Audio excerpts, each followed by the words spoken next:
اعوذ باللہ من الشیطان الرجیم، بسم اللہ الرحمن الرحیم۔ دعوت اسلام کے تمام معززین ساتھیوں کو محمد منیر کی طرفوں السلام علیکم۔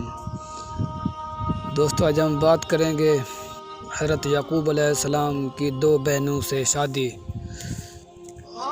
تو حضرت یعقوب علیہ السلام طویل سفر کے بعد حران میں اپنے ماموں کے پاس پہنچ گئے۔ ماموں بھانجے کو دیکھ کر بے حد خوش ہوئے اور ان کی خوب خاطر مدارت کی۔ ماموں لابان کی دو جوان بیٹیاں تھیں، بڑی کا نام لیا اور چھوٹی کا نام راحیل تھا۔ حضرت یعقوب نے ماموں سے چھوٹی بیٹی راحیل کا رشتہ مانگا تو ماموں نے اسی شرط کے ہاتھ ہاں کر دی کہ وہ 6 سال تک ان کی بکریاں چرائیں گے۔ جب مدت گزر گئی اور شرط پوری ہو گئی تو انہوں نے لوگوں کو اکٹھا کر کے دعوت کی اور شادی کر دی۔ رات کو حضرت یعقوب پر انکشاف ہوا کہ شادی تو راحیل کی بجائے بڑی بہن لیا سے ہوئی ہے۔ حضرت یعقوب نے صبح ماموں سے پوچھا، آپ نے ایسا کیوں کیا؟ میں نے تو راحیل سے نکاح کا پیغام دیا تھا۔ ماموں نے جواب دیا، ہمارے ہاں بڑی بیٹی کے ہوتے ہوئے چھوٹی سے نکاح نہیں ہو سکتا۔ ہاں، اگر تمہیں چھوٹی پسند ہے تو میں اس سے بھی تمہارا نکاح کر دوں گا، مگر تمہیں مزید 7 سال تک بکریاں چرانی ہوگی۔ تو حضرت یعقوب نے مزید 7 سال تک بکریاں چرائیں، جس کے بعد ان کا نکاح چھوٹی بہن سے بھی کر دیا گیا۔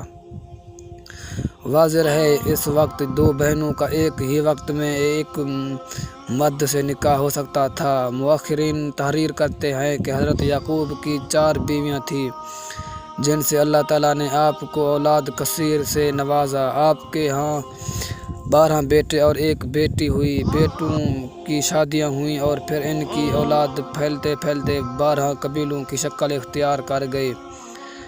چھوٹی بیوی راحیل سے 2 بیٹے پیدا ہوئے، ایک حضرت یوسف علیہ السلام اور دوسرے بنیامین۔ حضرت یعقوب نے 20 برس تک ماموں کے گھر قیام فرمایا، پھر انہیں اللہ تعالیٰ کی جانب سے واپس اراضِ کنعان جانے کا حکم ملا تو انہوں نے اپنے اہل و عیال کے ساتھ حران سے واپس جانے کی تیاریاں شروع کر دیں۔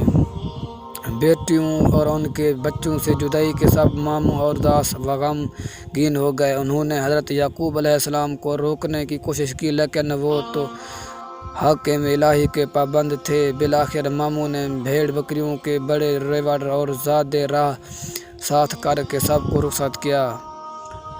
حضرت یعقوب علیہ السلام اپنے اہل و عیال، مال مویشیوں کے ساتھ سفر کرتے ہوئے اس مقام پر پہنچ گئے جہاں ان کے بڑے بھائی محیص رہتے تھے۔ محیص نے جب اپنے علاقے میں ایک اجنبی قافلے کو دیکھا تو بڑے معجب اور متعصب ہوئے۔ انہوں نے اپنے لوگوں کو قافلے کی جانب روانہ کیا تاکہ حقیقت معلوم کا علم ہو سکے۔ تو لوگوں نے واپس آ کر بتایا کہ اس قافلے کا سربراہ یعقوب علیہ السلام نامی کوئی شخص ہے اور یہ لوگ حران سے نقل مکانی کر کے کنعان جا رہے ہیں۔ محیص نے جب یہ سنا تو انہیں 20 برس پرانا واقعہ یاد آ گیا اور وہ سمجھ گئے کہ یہ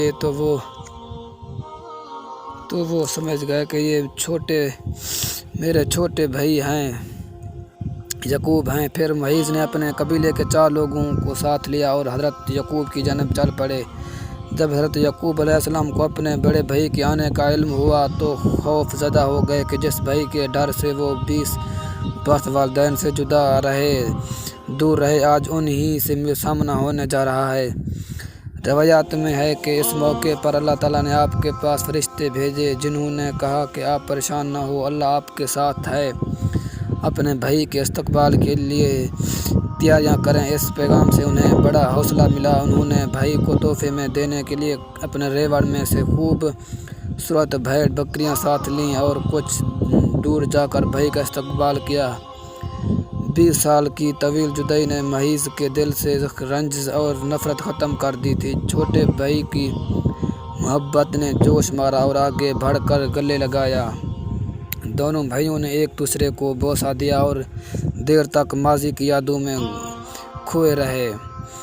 تو حضرت یعقوب علیہ السلام نے کچھ دن بڑے بھائی کی میزبانی میں گزارے، پھر ان سے اجازت چاہی۔ محیص نے بہت سے تحفے اور تحائف دے کر عزت و احترام کے ساتھ چھوٹے بھائی کو رخصت کیا۔ حضرت یعقوب علیہ السلام کو اچھی طرح یاد تھا کہ 20 سال پہلے جب وہ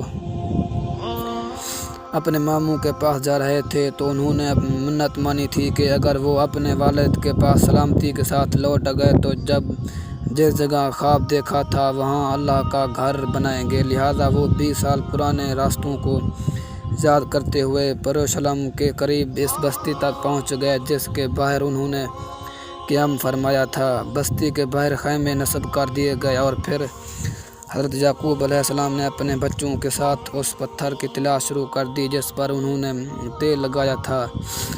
چونکہ اللہ تعالیٰ کی مدت شامل حال تھی سو جلد ہی وہ اس پتھر کو ڈھونڈنے میں کامیاب ہو گئے جس جگہ وہ پتھر نصب تھا۔ وہ بستی کے ایک شخصیم بن جمور کی ملکیت تھی۔ آپ نے 100 بھیڑوں کے بدلے اس سے یہ جگہ خریدی اور پھر اپنے بیٹوں کے ساتھ مل کر وہاں ایک عبادت گاہ تعمیر کی۔ یہی جگہ آج بیت المقدس کہلاتی ہے۔ بیت المقدس میں قیام کے دوران حضرت یوسف کی والدہ حضرت راحیل کے یہاں دوسرے بیٹے بن یامین کی پیدائش ہوئی، لیکن دوران جنگی وہ انتقال کر گئیں۔ حضرت یعقوب نے انہیں بیت اللہ میں سپرد خاک کیا اور قبر کے سہانے نشانی کے طور پر ایک پتھر گاڑ دیا۔ آج بھی حضرت راحیل کی قبر اور وہ پتھر موجود ہے۔ حضرت یعقوب کو اپنی بیوی حضرت راحیل سے بہت محبت تھی، لہٰذا ان کے انتقال سے انہیں سخت صدمہ پہنچا اور وہ بیت المقدس کی سکونت ترک کر کے اپنے والد کے پاس حبرون چلے آئے۔ یہ وہی جگہ ہے جہاں آپ کے دادا حضرت ابراہیم بھی سکونت پذیر تھے۔ اس دوران بڑے بھائی معیز بھی وہاں پہنچ چکے تھے۔ حضرت اسحاق نے دونوں بیٹوں کی موجودگی میں 80 سال کی عمر میں وفات پائی۔ حضرت یعقوب کو چھوٹی بیوی سے ہونے والے 2 بیٹوں یوسف اور بن یامین سے بے حد محبت تھی اور انہیں ہمیشہ اپنے ساتھ رکھا کرتے تھے۔ سوتیلے بھائیوں کو یہ بات بہت بری لگتی تھی اور وہ ان دونوں بھائیوں کو رنجین و تکلیف پہنچانے کا کوئی موقع ہاتھ سے نہ جانے دیتے۔ حضرت یعقوب علیہ السلام جانتے تھے کہ بڑے 10 بھائی ان دونوں سے حسد کرتے ہیں۔ حضرت یعقوب نے اپنی زندگی کا بڑا حصہ رنج و غم میں گزارا۔ ابھی نوجوان ہی تھے کہ بڑے بھائی کے خوف سے والدین کو چھوڑنا پڑا اور 20 برس دیدار غیر میں گزارے۔ بڑھاپے میں بڑی بیوی سے ہونے والے 10 بیٹوں کے ہاتھ حضرت یوسف کو دی جانے والی تکلیف اور طویل جدائی نے انہیں شدید اذیت پہنچائی، تو حضرت یوسف کے جدائی کے سبب 40 سال تک انہیں یاد کر کے روتے رہے، یہاں تک کہ روتے روتے آنکھوں کی بینائی ضائع ہو گئی۔ آخر 40 سال بعد اللہ تعالیٰ نے حضرت یعقوب کو بیٹوں سے حیثیت سے ملایا کہ وہ لئی مصر میں تھے۔ دونوں باپ بیٹے طویل جدائی کے بعد ملے تو